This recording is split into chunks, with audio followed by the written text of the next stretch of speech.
আসসালামু আলাইকুম রহমতুল্লাহ। আশা করি সবাই ভালো আছেন। আজকে দীর্ঘ লং টাইম পরে আর কি, অর্থাৎ 2009 সালের পরে প্রায় 15 বছর পরে বলা যায়, বাংলাদেশ ইসলামী ছাত্র শিবির সোহরাওয়ার্দী উদ্যানে সমাবেশ করেছেন এবং কমিটি ঘোষণা করেছেন। তো অনেকে বলে যে আজকে 2009 সালের পর আজকে ওনারা অপের ঘোষণা দিয়ে কমিটি ঘোষণা করেছে, কিন্তু আসলে এটাও সত্য যে দীর্ঘ লং টাইম জুলুম নির্যাতনে নিপীড়নের পরে এভাবে প্রকাশ্যে কর্মসূচি পরিচালনা করা খুব কঠিন হইতো। সেই জায়গা থেকে ওইভাবে ওপেনলি করে নাই, কিন্তু কমিটি তো করছেই। আমার কখনোই সাধারণত লেট হয় নাই, একেবারে ডিসেম্বরের শেষে অথবা জানুয়ারির শুরুতে 1-2 তারিখের ভিতরেই ওনারা আমাদের কমিটিগুলো তৈরি করতো। তো এটাকে সর্বসাধারণ ভাষায় যদিও কমিটি বলতো, কিন্তু সাংগঠনিক ভাষায় এটাকে কমিটি বলে না আর কি, এটা বলা দায়িত্বশীল। আসলে দায়িত্বশীল হওয়া উচিত। আপনাকে দায়িত্ব দিয়েছে, আপনাকে নেতৃত্ব দিয়েছে, দায়িত্ব দিয়েছে আপনাকে, এখানে পাওয়ার দিয়ে দেয়নি যে আপনি আপনার মতো করে চালান 1 বছর। এই ধরনের কোনো সুযোগ সুবিধা দিয়ে দেয়নি। বাংলাদেশের অন্যান্য প্রগতিশীল নামধারী যে ছাত্র সংগঠনগুলো যা করে, এইভাবে কিছু আপনাকে করতে দেওয়ার সুযোগ দেওয়া হয়নি।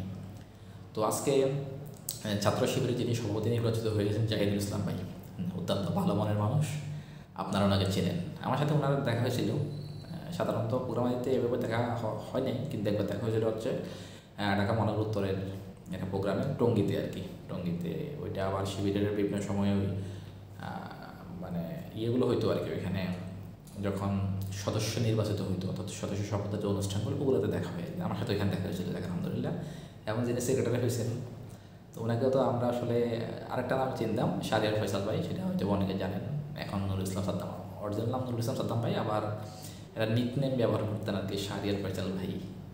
তো শাহরিয়ার ফয়সাল ভাইকেও চিনছি আপনার ঢাকা মহানগর পশ্চিমেরই একটা বাসায়, মিরপুরের একটা বাসায় আমার সাথে ফার্স্ট দেখা হয়। তো চেহারা ছবি দেখে খুব একটা কিছু মনে হয়নি, ভাবছে দূর না, দায়িত্বশীল তো দায়িত্বশীল নিঃসন্দেহে, কিন্তু মানে চেহারা ছবি দেখলে একটা ব্যাপার থাকে না, কিন্তু চেহারা ছবির ভিতরে আসলে ব্যাপার নাই আর কি। একেবারে সাধারণ মানুষ, একেবারে সাধারণ, মোটামুটি জামা একটা পড়ছে, হয়তো বা আয়রনও কর নাই, যে বাস পড়ে গেছে এরকম পরিস্থিতি। কিন্তু যখন উনি কথা বলতেছি, কথাটা ভেবে বলতেছে, আমরা আসলে গরিব মানুষ, আমরা মানে কথাটা দুষ্টামি করে বলছে যদিও, আবার কিছুটা সিরিয়াস ক্লিয়ার কাট কথা আর কি, যে এখানে আপনার সুন্দর জামা পরতে হবে, দামি জামা পরতে হবে, মানে ভাষায় ভিন্ন থাকবে, এটা তো ইসলামী আন্দোলন না, ইসলামী আন্দোলন এটা হতে পারে না এইভাবে। এরপরে উনি আলোচনা করলেন, আমাদের সাথে বিভিন্ন কথাবার্তা হলো ওনার সাথে। তো ভালো লাগছে আর কি, যেন কথায় যেন মুক্ত ঝরে আর কি। তো আপনারা ওনাকে চেনেন, আমার মনে হয় বর্তমান ছাত্র শিবিরের সেন্ট্রাল কমিটিতে যিনি সবচেয়ে শক্তিশালী ভাষায় বক্তব্য দিতে পারেন, উনি বর্তমান সেক্রেটারি জেনারেল। যাক, আপনাদেরকে শুভেচ্ছা, অভিনন্দন জানানোর মতো বিষয় না এখানে, কারণ আপনারা তো আসলে দায়িত্বশীল হয়েছেন, আপনাদেরকে দায়িত্ব দেওয়া হয়েছে। সুতরাং আল্লাহ যেন আপনাদের দায়িত্বগুলো ভালোভাবে পালন করার তৌফিক দান করেন, সেটা আমরা প্রত্যাশা করি। তো সাধারণত বাংলাদেশের মানুষ যেটা দেখছে যে কমিটি ঘোষণা করলে স্বাভাবিকভাবে যেটা হওয়ার কথা সেটা হচ্ছে, আমি কেন পদ পাই নাই, আমার পক্ষ থেকে মারামারি শুরু হয়ে গেছে। এটা বাংলাদেশের সংস্কৃতি। ধরুন রিসেন্টলি বিভিন্ন বিশ্ববিদ্যালয়ে বাংলাদেশের অন্যান্য যে ছাত্র সংগঠনের যারা মোটামুটি এগিয়ে আছে, তারা কমিটি ঘোষণা করছে। ঢাকা কলেজে দেখলাম কমিটি ঘোষণা করছে, তারপরে জগন্নাথ বিশ্ববিদ্যালয় কমিটি ঘোষণা করছে। কমিটি ঘোষণার পরপরই শুরু হয়ে গেছে আর কি, কমিটি ঘোষণার পরে কমিটিকে আবার যদি ঘোষণা করছে আরেকটা পক্ষ, শুরু হয়ে গেছে আর কি। ইভেন কমিটি ঘোষণার পরেও তারপর আর বিভিন্ন জায়গায় দেখতেছি যে কমিটি ঘোষণার পরে নির্দিষ্ট সময় টিকতেছে না, আবার এটা কিন্তু কমিটিও ঘোষণা করা হয়েছে সেটাও বলা যাবে না, কারণ আহ্বায়ক কমিটি, সেটা তো মূল কমিটি না মূল কমিটি না, আহ্বায়ক কমিটি। ইভেন যারা বর্তমানে বলে, যারা আওয়ামী লীগের বিপরীতে অবস্থান নিয়েছে, তারা মনে করে ক্ষমতায় তারা চলে আসছে, সেটা আমরা দেখি আর কি, তারা মনে করে। তো বলুন, তারা শিবিরকে নিয়ে কথা বলে, ছাত্র শিবিরকে নিয়ে তারা কথা বলে, ছাত্র শিবির ওপেন না। তো আসলে আপনারা কোথাও ওপেন ছিলেন সেটা আমরা দেখিনি, তো আসলে দেখিনি, কেউ দেখে নাই। ঢাকা বিশ্ববিদ্যালয়ে আপনাদের সভাপতি কে ছিল, নাম জানতে হয়তো বা আপনারা বিভিন্ন জায়গায় প্রকাশ করতেন, কিন্তু কে, সে কই থাকে, ঢাকা বিশ্ববিদ্যালয় কোন ইয়ারে পড়ে, কোন সেমিস্টারে পড়ে, কোন হলে থাকে, আপনারা কি সেটা প্রকাশ করেন নাই। কিন্তু শিবিরের ক্ষেত্রে আপনারা কেন শিবির কমিটি ওপেন করা নাই, কমিটি প্রকাশ করা নাই, বহু কাহিনী করেন। তারপরে গিয়ে আপনারা প্রায় 200 কত সদস্যের কমিটি ঘোষণা করছেন, সেখানে ছাত্রলীগের লোকজন আছে।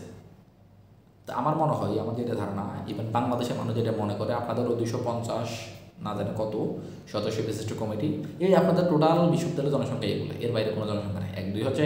আবার এখানে কিন্তু যারা কমিটির সাধারণত সভাপতি হয় তারা কিন্তু এই যে রিসেন্টলি ছাত্রত্ব শেষ করছে এরকমও না, কিন্তু যেমন আপনার তাদের বর্তমান যারা নিজেদেরকে ওপেন পার্টি মনে করে, বর্তমানে যিনি সভাপতি, বর্তমানে সেক্রেটারি, একজনেরও লেখাপড়া নেই। সভাপতি তো রিসেন্টলি একটা ভিডিও ভাইরাল হয়েছে, ওনাকে এটা মহিলা সাংবাদিক প্রশ্ন করছে যে আপনার ছাত্রত্ব আছে কিনা, তাহলে ছাত্রদের সভাপতি কীভাবে হন, এটা নিয়ে তো পুরো বাদানুবাদ তৈরি হয়ে গেছে।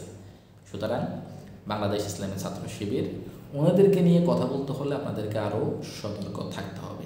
অবশ্যই সতর্ক থাকেন আর না থাকেন তাদের কিচ্ছু অসুবিধা হয় না। ধরুন যে স্বাভাবিকভাবে কিছু মানুষের সুশৃঙ্খল, তাদের সাথে তো কখনো সুশৃঙ্খল মানুষজন তর্কে জড়াইতে পারে না, আমরা জড়াই না। আমরা চাই না যে আমাদের কোনো জনশক্তি, আমাদের কোনো ভাইয়েরা আপনাদের সাথে জড়ান। আর আপনারা যেভাবে একটা ভাঙ্গন সৃষ্টি করছেন, বিশেষ করে যে নেতৃত্ব, বর্তমানে যে একটা আন্দোলন তৈরি হয়েছে বৈষম্য বিরোধী ছাত্র আন্দোলন, তাদের সাথে তারা তো আসলে কোনো বিএনপি, জামায়াত ইসলামী অথবা অন্য কোনো প্ল্যাটফর্মের না, তারা একটা যৌথ প্ল্যাটফর্মের, কিছুটা জাতীয় ঐক্যের মতো অরাজনৈতিক সংগঠন ছিল এতদিন। অরাজনৈতিক সংগঠন দিয়ে শেখ হাসিনা সরকারের পদত্যাগ তারা ঘটাই ফেলছে। তো সে জায়গা থেকে আপনারা এখন নিজেদের কিছু স্বার্থ সংশ্লিষ্ট কারণে তাদের সাথে একটা দূরত্ব তৈরি করছে। তো এই দূরত্ব যে সর্বশেষ আপনাদের জন্য কাল হয়ে যাবে সেটা আপনারা জানেন না। আজকে শেখ হাসিনা, যদি আপনি আজ থেকে 50-55 বছর আগে তাকান, 1971, 70, 69, অর্থাৎ এই সময়টা বা 1971-এর আগ পূর্ববর্তী যে সময়টা তাদের যে জনপ্রিয়তা ছিল, আজকে সেই জনপ্রিয়তা রাস্তায় নেমে গেছে। আপনাদের অবস্থাও সেরকম হবে যদি নিজেদের ভিতরে যে গাহরামি আছে এগুলো ত্যাগ না করেন। আসুন, আমরা চাই বাংলাদেশের যারা আপামর জনতা যাদের সাথে আছে, বাংলাদেশ জাতীয়তাবাদী দল বিএনপি, বাংলাদেশ জামায়াত ইসলামী এবং ওনাদের অধীনস্থ যে সংগঠনগুলো আছে, এছাড়া আরও বাংলাদেশে বহু সংগঠন আছে, আমরা চাই সবাই ঐক্যবদ্ধভাবে এই দেশ গঠনে কাজ করুক। এই দেশ গঠনে কাজ করলে দেশ ডেভেলপ হবে। আমরা যারা বিদেশে আসছি পরিবার পরিজন আত্মীয় স্বজন দেশ রেখে, আমরা চাই বিদেশ থেকে দেশে ব্যাক যেতে, যাতে করে আমরা আমাদের দেশের উন্নয়নের জন্য কাজ করতে পারি। ধন্যবাদ।